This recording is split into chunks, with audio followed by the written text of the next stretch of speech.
बिहार विधानसभा चुनाव के तीसरे चरण के मतदान के लिए नामांकन पत्र दाखिल करने का आज आखिरी दिन। इस चरण में 78 विधानसभा क्षेत्रों में होगा मतदान। भाजपा अध्यक्ष जेपी नड्डा, यूपी के मुख्यमंत्री योगी आदित्यनाथ और बिहार के मुख्यमंत्री नीतीश कुमार की चुनावी रैलियां आज। अन्य दलों के नेता भी करेंगे चुनाव प्रचार। केंद्रीय मंत्री नितिन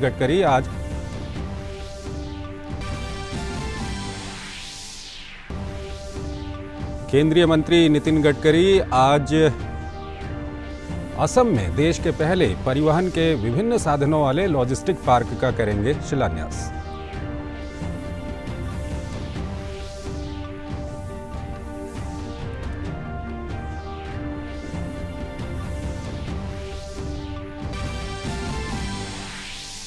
आत्मनिर्भर भारत अभियान के तहत 1.5 करोड़ किसानों को मिला किसान क्रेडिट कार्ड योजना का लाभ।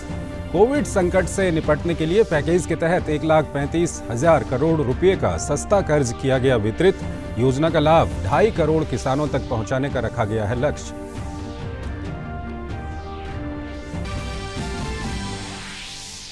कोविड-19 संक्रमण को थामने के लिए भारत तेजी से कर रहा है कार्रवाई। संक्रमण के मामलों की संख्या में आ रही है कमी। देश में लगातार तीसरे दिन सक्रिय मामलों की संख्या 8 लाख से कम। पॉजिटिव मामलों की राष्ट्रीय दर 8% से नीचे।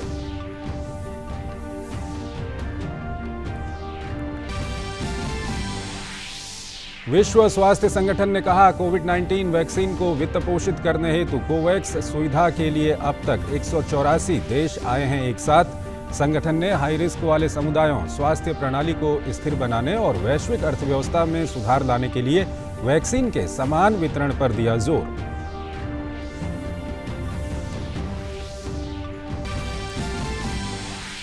तीन नवंबर को अमेरिका में होने वाले राष्ट्रपति पद के चुनाव के लिए फ्लोरिडा में अर्ली वोटिंग शुरू। रिकॉर्ड 28 मिलियन अमेरिकी नागरिक पहले ही डाल चुके हैं वोट। राष्ट्रपति डोनाल्ड ट्रंप और उनके डेमोक्रेटिक प्रतिद्वंद्वी जो बाइडेन गुरुवार को नेशविल में आखिरी डिबेट में लेंगे हिस्सा।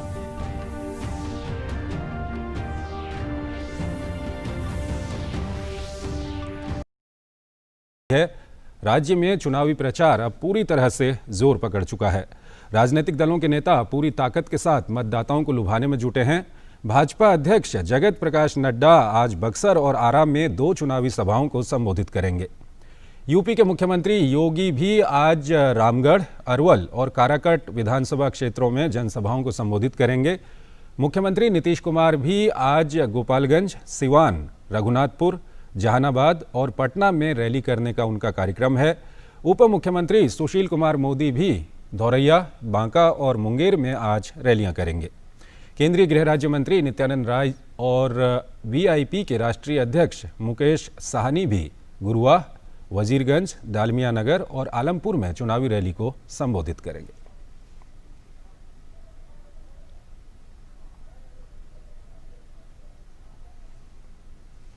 और आपको बता दें कि बिहार विधानसभा चुनाव के तीसरे चरण के लिए मतदान के लिए नामांकन पत्र दाखिल करने का आज आखिरी दिन है। इस चरण के लिए 21 अक्टूबर को नामांकन पत्रों की जांच और 23 अक्टूबर तक नामांकन वापसी की अंतिम तिथि निर्धारित है। वहीं तीसरे चरण के विधानसभा चुनाव के साथ होने वाले वाल्मीकि नगर संसदीय क्षेत्र के उपचुनाव को लेकर भी नामांकन प्रक्रिया जारी है।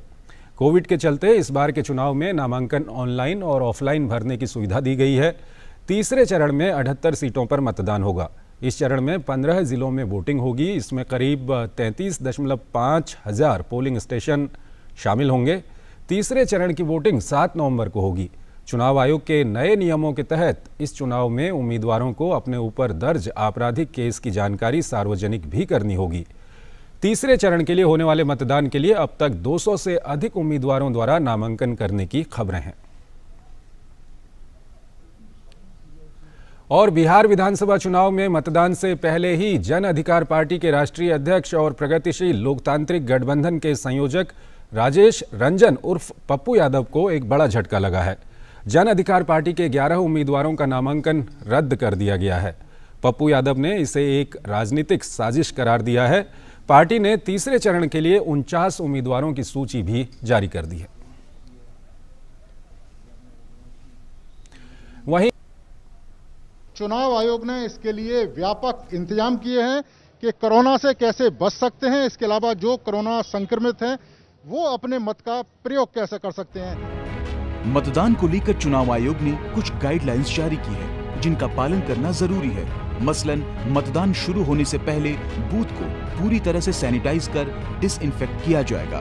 Face mask, sanitiser, thermal scanner, gloves, facial PP kits का इस्तेमाल चुनाव प्रक्रिया के दौरान किया जाएगा। सोशल डिस्टेंसिंग के नियमों का भी पालन किया जाएगा। मतदान केंद्रों पर मतदाताओं को बिना मास्क प्रवेश नहीं दिया जाएगा। मतदान सहायता केंद्र भी बनाया गया है।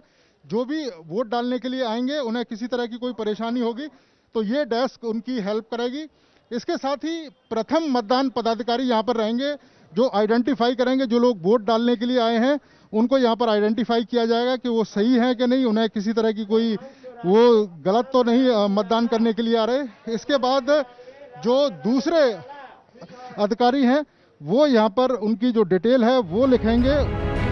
चुनाव आयोग के इंतजाम इस तरह के हैं कि अगर कोई मतदाता कोरोना संक्रमित भी है तो वो आसानी से अपना वोट डाल सकेगा। वो ना तो किसी वोटर को और ना ही मतदान कर्मियों को संक्रमित कर पाएगा, क्योंकि इसका इंतजाम भी चुनाव आयोग ने किया है। सब चीज़ की व्यवस्था कर रखी है, इसलिए यहाँ से किसी को घबराने की नहीं जरूरत है। लोग विश्वास करके कि हमारा बूथ हर तरह से सही है, स्वच्छ है और सुरक्षित है, आकर के अपना मतदान करेंगे। लोकतंत्र की मजबूती इसी में है कि जनता मतदान में ज्यादा से ज्यादा बढ़कर हिस्सा ले। चुनाव आयोग भी इसके लिए लगातार प्रयास कर रहा है, क्योंकि हर एक वोट जरूरी होता है। बिहार में जो मतदाता हैं मतदान करने के लिए अपने मत केंद्रों पर जाएंगे, उनके लिए ये हम पहली बार लेके आए हैं कि आप मतदान केंद्रों पर जाएं। इस तरह के आपको इंतजाम मिलेंगे, किसी भी तरह की आपको परेशानी नहीं होगी और जो कोरोना संक्रमित लोग हैं वो भी अपने मत का प्रयोग आसानी से कर पाएंगे। कैमरामैन संदीप के साथ नीरज सिंह। किनारे का एरिया है जहां पे कई तरह की संभावनाएं रहती है, सबसे ज़्यादा संभावनाएं कृषि में रहती हैं, तो ये उस लिहाज से काफ़ी महत्वपूर्ण है क्योंकि हाल में जो है सरकार ने 3 कृषि बिल जो है उसको भी कानून बनाया है, जिसके कारण जो है वो यहाँ के जो मतदाता हैं उस पर कहीं ना कहीं बड़ा प्रभाव डालेगा, क्योंकि कई सारे मतदाता ऐसे हैं जिनका बड़ा वर्ग जो है वो किसानी से आता है। दूसरी चीज़ आपने कोविड से रिलेटेड जो चीज़ें कही, देखिए कोविड को लेकर जैसा नीरज सिंह ने अपनी रिपोर्ट में भी दिखाया है कि कई व्यापक इंतजाम जो हैं वो किए गए हैं कोविड पे, न केवल मतदान केंद्र पर बल्कि उससे पहले भी अगर आप देखें तो कई तरह के अनाउंसमेंट जो है, अवेयरनेस प्रोग्राम जिसको हम कहते हैं, जागरूकता कार्यक्रम जिसको कहा जाता है, वो चल रहे हैं। ऑटो के माध्यम से या जो स्थानीय परिवहन है उसके माध्यम से अनाउंसमेंट करवाया जा रहा है कि आप जो है किस तरीके से मतदान कर सकते हैं बिना कोविड के चपेट में आए हुए। इसके अलावा मैराथन भी अभी किया गया था कल कटिहार में।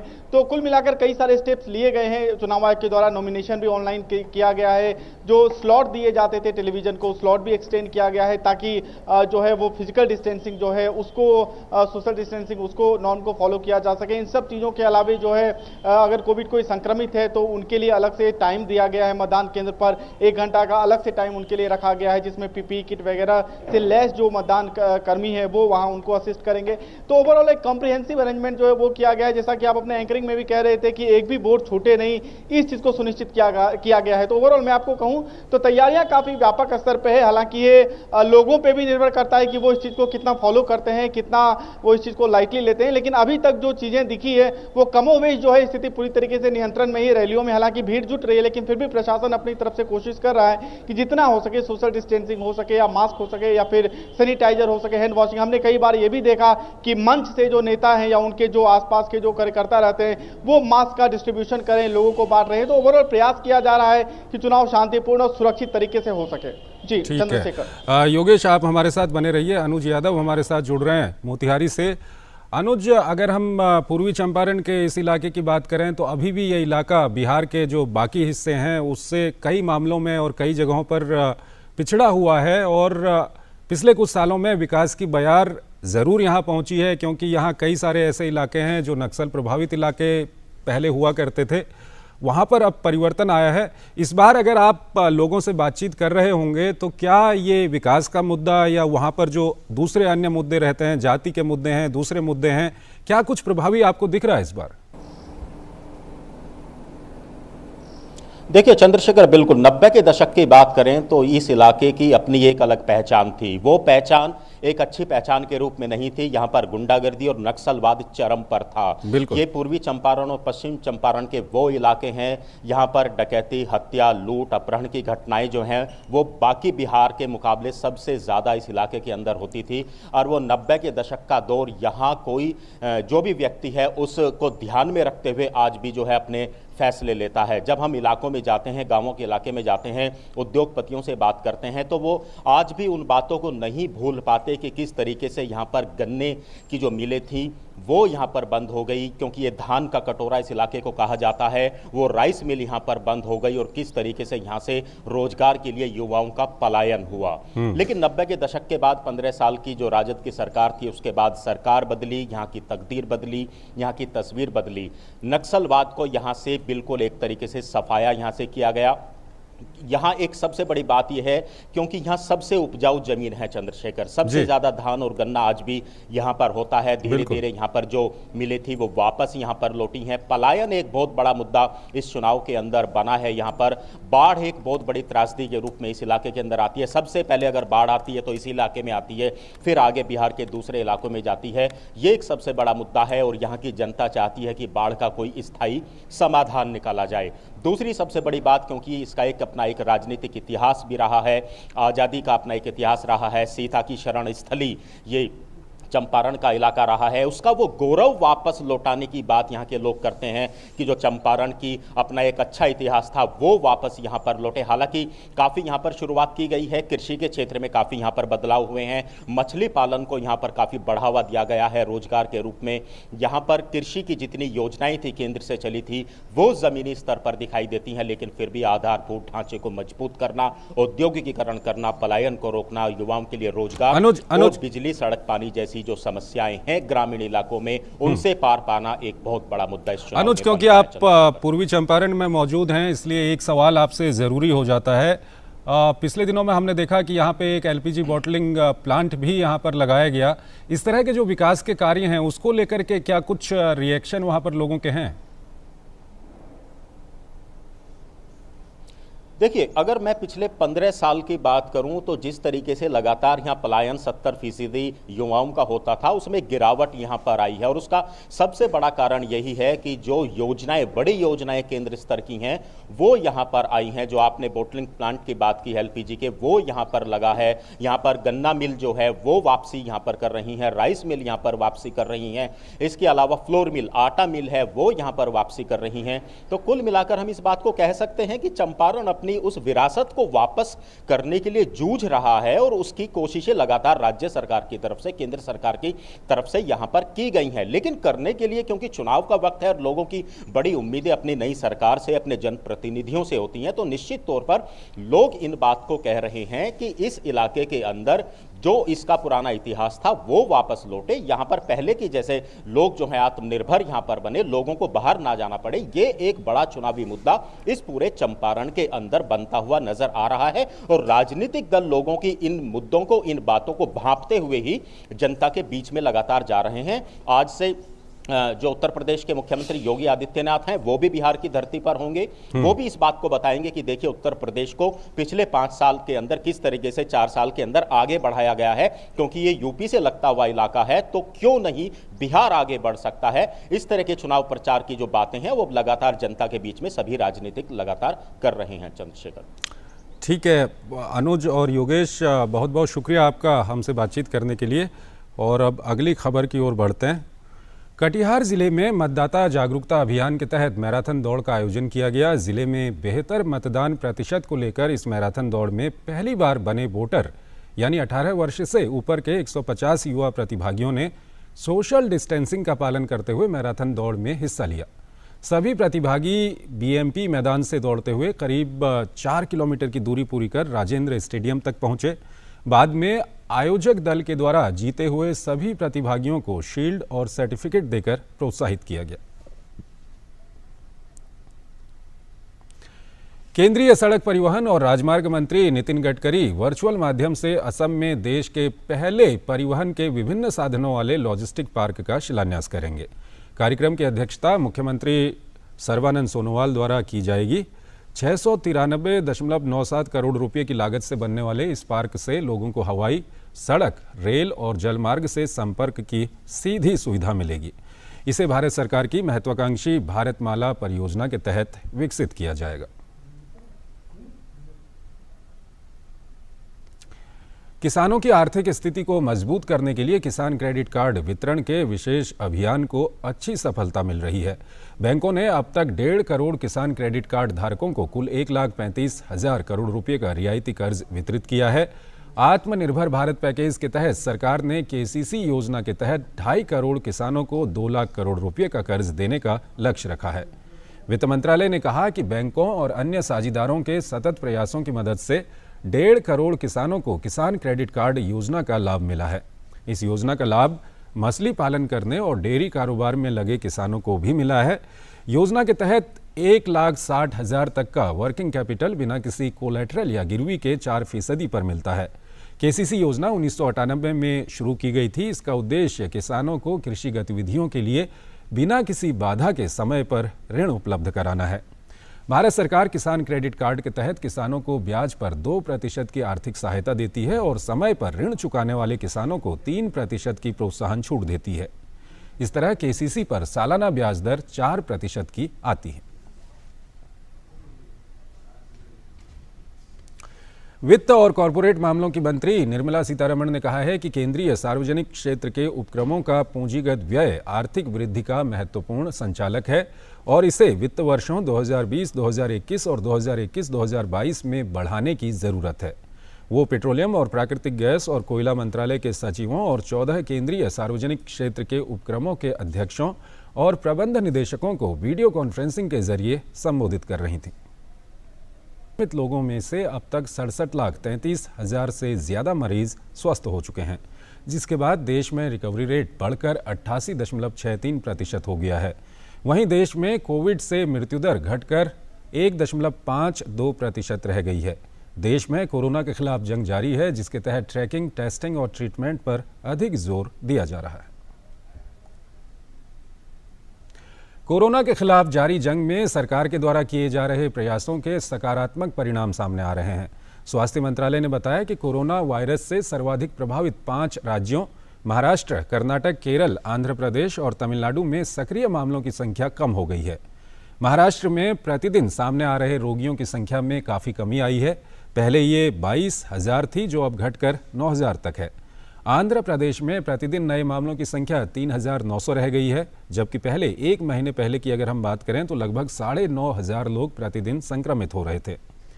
देश में संक्रमण का उपचार करा रहे लोगों की संख्या पिछले 3 दिन से लगातार 8 लाख से कम बनी हुई है। महाराष्ट्र में प्रतिदिन सामने आ रहे रोगियों की संख्या में काफ़ी कमी आई है।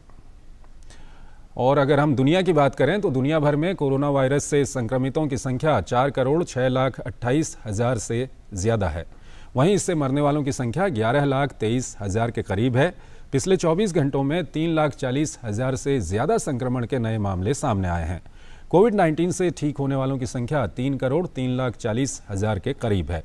फिलहाल दुनिया भर में 91,66,000 कोरोना वायरस के सक्रिय मामले हैं। सबसे ज़्यादा प्रभावित अमेरिका में अब तक 84,50,000 के अधिक संक्रमण के मामले सामने आ चुके हैं।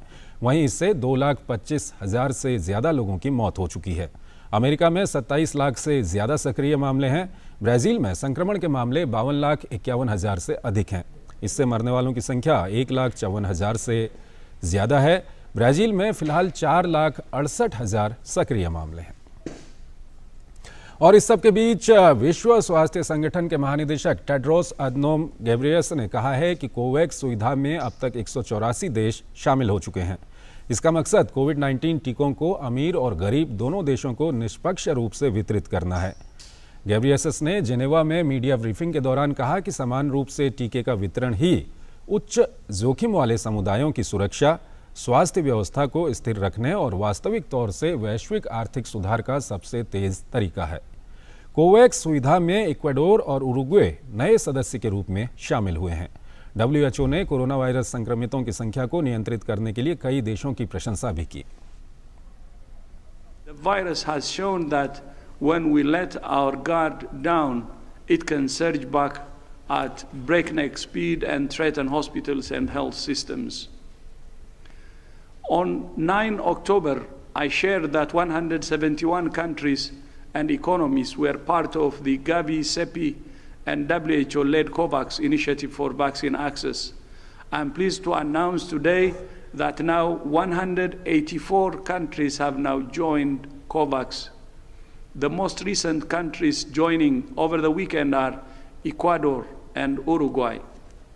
COVAX represents the largest portfolio of potential COVID-19 vaccines and the most effective way to share safe and effective vaccines equitably across the world. लेकिन इस सब के बीच यूरोप कोरोना वायरस की दूसरी लहर की चपेट में आ चुका है। इस पर नियंत्रण पाने के लिए यूरोपीय देश फिर से लॉकडाउन और कड़े प्रतिबंधों को लागू कर रहे हैं। यूनाइटेड किंगडम के वेल्स में 2 सप्ताह के सख्त लॉकडाउन की घोषणा की गई है, जो 23 अक्टूबर से 9 नवंबर तक लागू होगी। इस दौरान आवश्यक सुविधा देने वालों के अलावा सभी को घरों में रहना होगा। वेल्स के प्रथम मंत्री मार्क ड्रैकफोर्ड ने कहा कि वो समझते हैं कि लोग पहले से ही प्रतिबंधों से उकता चुके हैं। कोरोना वायरस के मामले बढ़ने से सभी अस्पताल मरीजों से भरे पड़े हैं। ऐसे में नए प्रतिबंधों को लागू करना जरूरी है। सभी गैर जरूरी सुविधाएं इस दौरान बंद रहेंगी। पूजा घरों को भी रोजाना सेवा देने से मनाही है। ब्रिटेन में कल करीब 17,000 नए मामले सामने आए, जिसमें 950 मामले वेल्स में थे। ब्रिटेन में अब तक 7,41,000 कोरोना के मामले सामने आ चुके हैं, जबकि इससे 43,000 से ज्यादा मौतें हो चुकी हैं। और वहीं रूस में भी कोरोना वायरस संक्रमण के मामलों में अचानक तेजी देखने को मिली है। सोमवार को रूस में रिकॉर्ड 16,000 नए मामले दर्ज किए गए, जिसमें करीब 5,400 मामले सिर्फ राजधानी मॉस्को में थे। वहीं पिछले 24 घंटों में रूस में 179 लोगों की मौत हुई है। कोविड-19 से मरने वालों की संख्या 24,000 पहुंच गई है। वायरस के रोकथाम के लिए रूस में कई तरह के उपाय किए जा रहे हैं। संक्रमण के मामलों में तेजी और मौत के बढ़ते आंकड़ों को देखते हुए मॉस्को में देर रात मनोरंजन के स्थानों पर कॉन्टैक्टलेस QR कोड प्रणाली की शुरुआत की गई है। और आइए अब बात करते हैं अमेरिकी राष्ट्रपति चुनाव की। 3 नवंबर को अमेरिका में होने वाले राष्ट्रपति पद के चुनाव के लिए फ्लोरिडा में अर्ली वोटिंग जारी है। रिकॉर्ड 28 मिलियन अमेरिकी नागरिक पहले ही वोट डाल चुके हैं। राष्ट्रपति डोनाल्ड ट्रंप और उनके डेमोक्रेटिक प्रतिद्वंद्वी जो बाइडेन गुरुवार को नेशविल में आखिरी डिबेट में हिस्सा लेंगे। अमेरिकी राष्ट्रपति डोनाल्ड ट्रंप ने दावा किया है कि डेमोक्रेटिक राष्ट्रपति पद के उम्मीदवार जो बाइडेन एक अपराधी हैं। ट्रंप ने एक प्रेस वार्ता में ये बयान दिया और खबर ना छापने के लिए संवाददाताओं की आलोचना भी की। ट्रंप ने टेनेसी में होने वाले डिबेट से पहले ही मॉडरेटर पर पक्षपात करने का आरोप भी लगाया। और वहीं अमेरिका में राष्ट्रपति चुनाव की सरगर्मियां जोरों पर हैं। डेमोक्रेटिक पार्टी की तरफ से उपराष्ट्रपति पद के उम्मीदवार कमला हैरिस ने फ्लोरिडा में एक रैली में राष्ट्रपति डोनाल्ड ट्रंप पर निशाना साधा। उन्होंने कहा कि कोरोना महामारी से निपटने का ट्रंप का तरीका अमेरिका के इतिहास में किसी भी राष्ट्रपति प्रशासन की सबसे बड़ी विफलता है। अमेरिका के राष्ट्रपति चुनाव में डेमोक्रेटिक और रिपब्लिकन की पार्टी की नज़र इलेक्टोरल वोट्स पर टिकी हुई है। राष्ट्रपति चुनाव में इलेक्टोरल वोट्स की काफ़ी अहमियत है। और चलते हैं अगली अंतर्राष्ट्रीय खबर की ओर। यूएई प्रतिनिधिमंडल के इजराइल यात्रा से पहले इजराइल के प्रधानमंत्री बेंयामिन नेतन्याहू ने कहा कि इजराइल और संयुक्त अरब अमीरात के बीच हाल ही में हस्ताक्षरित संधियां लोगों के बीच वास्तविक शांति लाएंगी और आर्थिक समृद्धि भी प्रदान करेंगी। सितंबर में यूएई और पड़ोस के खाड़ी देश बहरीन पिछले 25 सालों में इजराइल के साथ औपचारिक संबंध स्थापित करने वाले पहले अरब राज्य बन गए हैं। संबंधों को सामान्य करने की घोषणा के बाद इजराइल और यूएई ने अगस्त के मध्य से पहले कई वाणिज्यिक सौदों पर हस्ताक्षर किए थे।